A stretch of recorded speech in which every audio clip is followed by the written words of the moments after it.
الاوجاع، اس زمانے کے پرلے درجے کا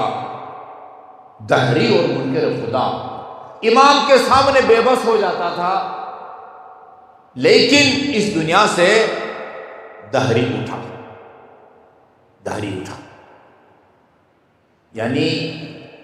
عقل اس کی جواب دے جاتی تھی مگر دل سے خدا کو نہیں مانا، عقل جواب دے جاتی تھی مگر دل سے خدا کو نہیں مانا۔ وہ خلفائے بنی عباس کے دور میں وہ پکڑا جاتا ہے، کیس چلتا ہے،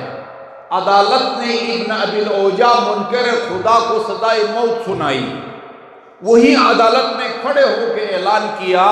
دیکھو اسلامی عدالت کے جج یا قاضی نے مجھے سزائے موت سنائی ہے، میں تمہیں بتانا چاہتا ہوں کہ میں کیا کر کے جا رہا ہوں اس دنیا سے۔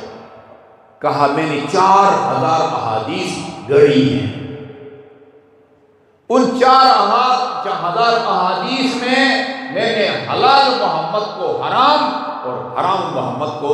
حلال کرنے کی کوشش کی ہے۔